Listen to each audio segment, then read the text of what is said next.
Madam President, distinguished members of the Court, it is an honor to appear before you again on behalf of the State of Israel.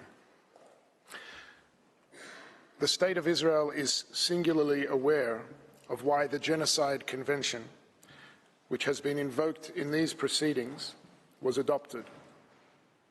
Seared in our collective memory is the systematic murder of 6 million Jews as part of a premeditated and heinous program for their total annihilation.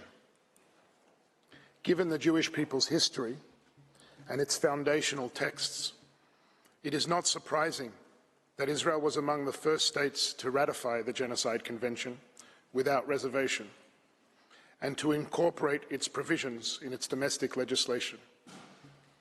For some, the promise of never again for all peoples is a slogan. For Israel, it is the highest moral obligation. Raphael Lemkin, a Polish Jew who witnessed the unspeakable horrors of the Holocaust, is credited with coining the term genocide. He helped the world recognize that the existing legal lexicon was simply inadequate to capture the devastating evil that the Nazi Holocaust unleashed. The applicant has now sought to invoke this term in the context of Israel's conduct in a war it did not start and did not want. A war in which Israel is defending itself against Hamas, Palestinian Islamic Jihad, and other terrorist organizations whose brutality knows no bounds. The civilian suffering in this war, like in all wars, is tragic. It is heartbreaking. The harsh realities of the current hostilities are made especially agonizing for civilians, given Hamas's reprehensible strategy of seeking to maximize civilian harm to both Israelis and Palestinians, even as Israel seeks to minimize it.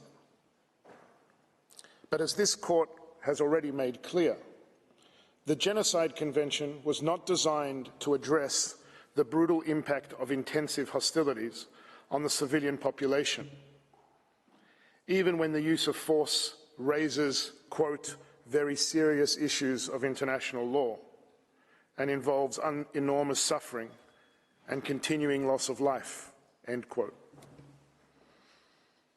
The Convention was set apart to address a malevolent crime of the most exceptional severity.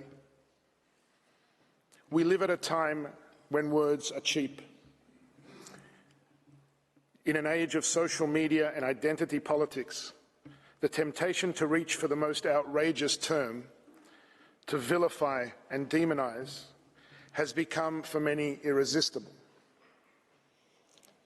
But if there is a place where words should still matter, where truth should still matter, it is surely a court of law. The applicant has regrettably put before the court a profoundly distorted factual and legal picture. The entirety of its case hinges on a deliberately curated, decontextualized, and manipulative description of the reality of current hostilities.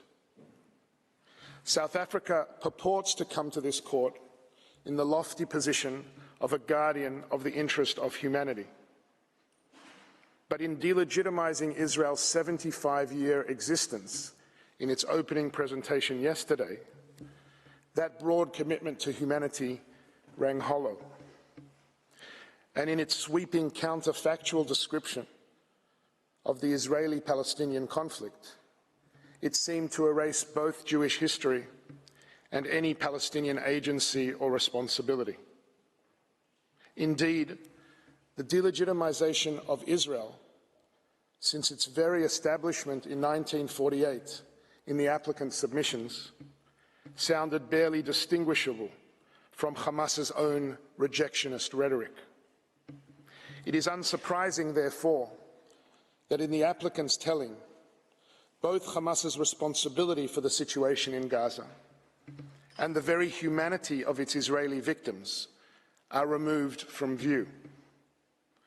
The attempt to weaponize the term genocide against Israel in the present context does more than tell the court a grossly distorted story.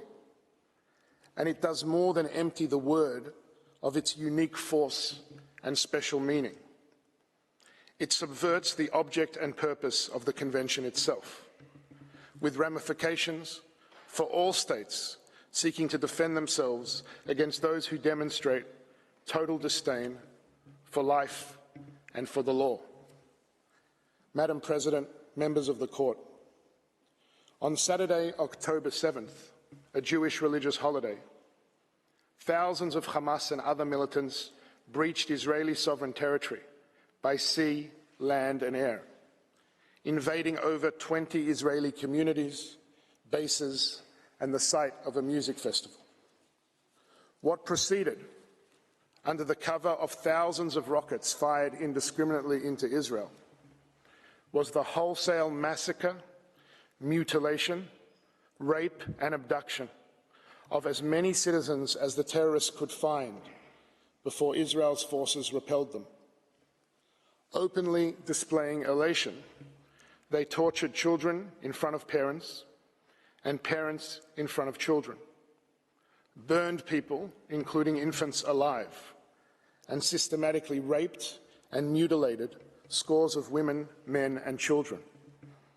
All told, some 1,200 people were butchered that day, more than 5,500 maimed, and some 240 hostages abducted, including infants, entire families, persons with disabilities, and Holocaust survivors, some of whom have since been executed, many of whom have been tortured, sexually abused, and starved in captivity. Representatives of the hostages' families are in this courtroom today, and we acknowledge their presence and their boundless suffering.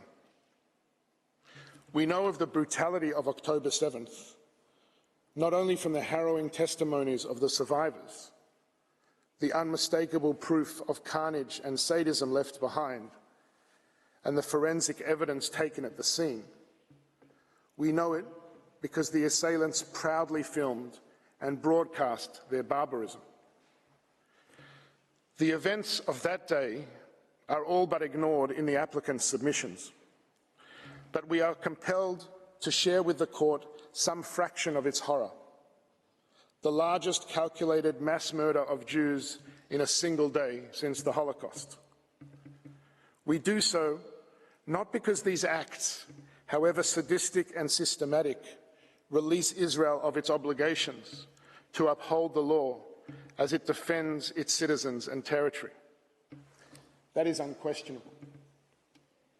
We do so because it is impossible to understand the armed conflict in Gaza without appreciating the nature of the threat that Israel is facing and the brutality and lawlessness of the armed force confronting it. In the volume of materials submitted to members of the court, access has been provided to a portion of the raw footage for separate screening. But I am obliged to put before the court today some small fragment of the scenes of unfathomable cruelty that took place in hundreds of locations on that horrible day. Johnny Simantov, a wheat farmer, and his wife Tamar